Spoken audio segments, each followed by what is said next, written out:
room on the outside to the right sideline. He does, looking for another block. He's making his way down the sideline. And here's a direct snap to Brian Robinson and a reverse, and Cole Frederick with a pass down the sideline to Jaheim Brown. Touchdown, Patriots on the trick play. This one going. Hi, and welcome to the Hillcrest Football Review with Coach Sam Adams. I'm Brent Jones. Coach Adams, I mean, what else do you say after this game? Wow. I mean, heading into this game, playing against the number 5 team in Class 7A, not a whole lot of people were expecting you to win. I know you were. I know your team was, and I know that everybody felt you would do well. But nobody expected a 31-0 just beat down. Well, I think that's the best game we played on defense in my 2 years here, and I think we never really gave Oak Mountain reason for hope during the game, which was big. It was an awesome game, and we're going to take a quick break, and we'll return right after this to look at the highlights and have Coach Adams give his comments on the highlights throughout the entire game. Stick around. You're watching the Hillcrest Football Review. Good evening and welcome to the NFHS Network's live coverage of Stadium in Kennewick, Washington.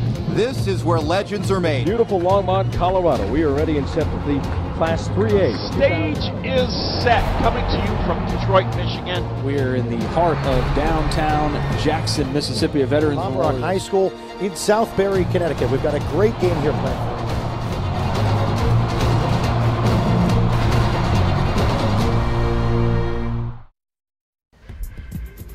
Welcome back to the Hillcrest Football Review with Coach Sam Adams. Brent Jones here with you, and as you can see there, the NFHS Network is where we broadcast every game, live streaming each Friday night, www.nfhsnetwork.com. Coach, your team came out ready to play. You took the opening kickoff, as usual, got some nice field position to start out with. Yeah, I thought we did a really nice job executing the first drive. Cole Frederick did a really good job getting the ball in his hands quick. Jaron McMillan here on this play, his first big play of the season. Yeah, Jaron is talented at catching the football, so we're trying to find ways to get it to him. And a load to bring down, too. And on this first drive, you capped it off with a touchdown pass. Yeah, Jaheim was really physical there after the catch, which was the thing I was most impressed with. So a quick 7-0 lead, taking charge from the very beginning. I know that's what you like to do. All right, here's the and then our defense does a nice job of getting us the ball right back. This was really good execution on our kickoff team, pinning them down inside the 15-yard line. That's pretty difficult to do.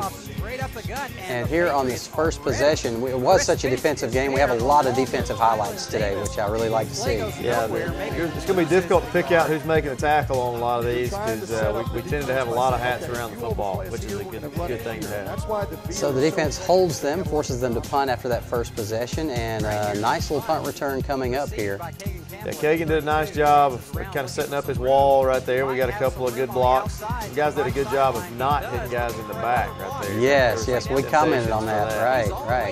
And then we kind of take a shot at him with a little gadget play here right after the punt return, and really had everybody open. Beautiful play. And the first play right after the big interception, going for the jugular. And the big 14-0 lead here after the extra point. Yeah, I thought we did a really good job just grabbing that momentum early on. And with a team like Oak Mountain, the offense they run, it's hard for them to fight back from behind. That is correct. That is correct. Another good job here by your kickoff team. Other than that one long kickoff return in the first week, kickoff team's been really good. It has been. They did a nice job starting Oak Mountain back in poor field position for most of the game. We do a really good job here of getting guys around the ball and almost came up with a turnover. Yeah, but that was a big 3rd and long, which, well, actually it was 3rd and short, and it made it 4th and long and forced them to punt. Now, a mistake here. Yes. You don't want a fair catch back inside the 10, so that started us backed up, and we also had a penalty on offense in this drive as well, so we had to punt out of the back of the end zone. Right. But we always want to change the field position by at least 30 yards, and we did that. So that's tough coming out anytime. And then, of course, old lightning hits again, becoming our friend every Friday night. I want to make a request, and no weather delay this coming Friday night, okay? Going into last Friday, there was a 0% chance of rain, and see how that worked out.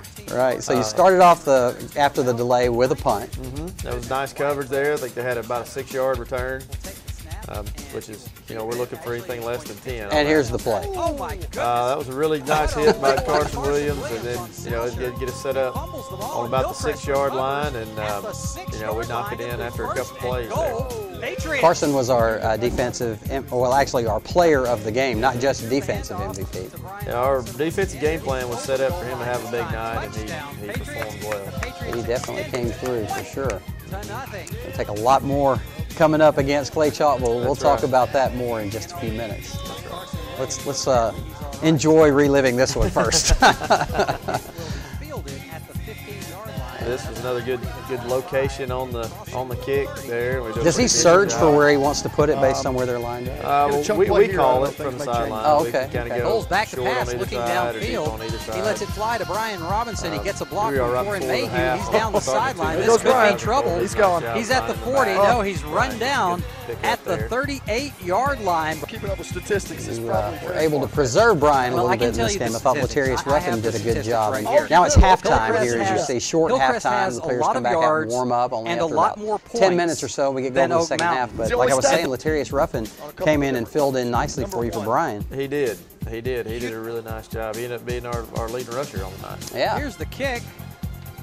And it will Okay, go so you start off kicking off for the bounds. second half as usual.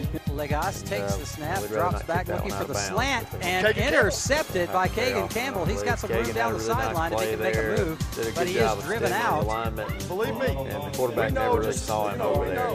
Last year. Offense gets stalled, and then Dean Reynolds comes on for a long field goal. Another good sign for your team. Yeah, Dean was 1 or 2 on field goals. Like our protection was pretty good on those. And you know, Dean's vastly improved over last year. He really is, and he made that one from 36, I believe it was, and then the second one he missed, but he had plenty of leg on it.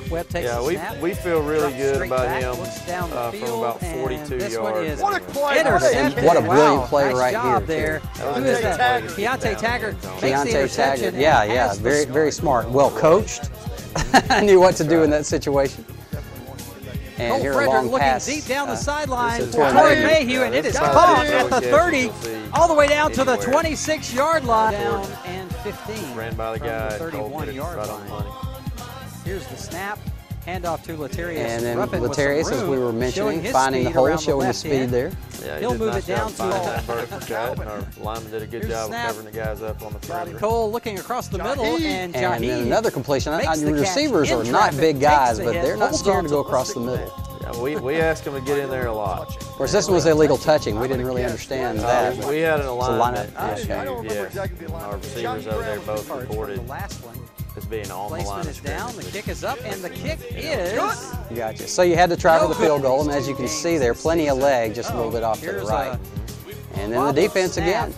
That puts back in another good forward position. And when you have field position like we did, it's hard to not score a lot of points. Now, I put a little video of the injury there because that's the first injury that we've seen all season. But we'll come back to that later. But Torrey Mayhew with a touchdown pass there from the reception from Cole Frederick. Nice play there. And Cole and Torrey have really got a good rapport going with each other. I think right now Torrey's Cole's security blanket out there. And Torrey's coming through for him too, for sure. But about the injuries, you haven't had any injuries, so that's been another good sign for your team. That's been a really good sign. And we played 2 physical games. So to come out of those 2, and for the first time tonight, a big play. Now I love this particular sequence right here because they had the big run, the touchdown-saving tackle right there, and then your defense held them out of the end zone, preserved the shutout. I know that was big. Yeah, I know they were taking pride in wanting that shutout. I think it's the first one in the 2 years that I've been here. So that was a big night for those guys. Good confidence builder. Yeah, and the game set, the touchdown-saving tackle, and then they had first and goal from the 10 to hold them out of the end zone was really an accomplishment. Yep, absolutely. At the 2-yard line. I was really proud of the way our defense played. Trying to break the shutout. And so here we see on the 4th down play, good pressure, and the interception there. Intercepted by Ken Marshall at the 12-yard line. Of the night. The goose egg lift. That's great. So you end up +5 in the turnover margin. Experience of that rain delay last week. So you're up 31-0 here, and pretty much nothing really significant happens in the fourth quarter. I just put a couple of runs here from Latarius Ruffin just to give him his proper respect for the night that he had. And I know you've got to feel good knowing that you've got somebody there in case you lose your big star running back. Sure, yeah. And you're not going to make it through the season with just one. You can't do it. So at some point he's going to be relied on in a big game, and it's good to get him that experience. All right, Coach. Thanks for watching the highlights with us, talking about the game. We're going to come back. We're going to take another quick break. We'll come back and we'll talk about Friday night's opponent, Clay Chalkville, right after this. Stick around. You're watching the Hillcrest Football Review with Coach Sam Adams. Good evening and welcome to the NFHS Network's live coverage. Stadium in Kennewick, Washington. This is where legends are made. Beautiful Longmont, Colorado. We are ready and set for the Class 3A. Stage is set, coming to you from Detroit, Michigan. We're in the heart of downtown Jackson, Mississippi, a Veterans Memorial High School in Southbury, Connecticut. We've got a great game here planned.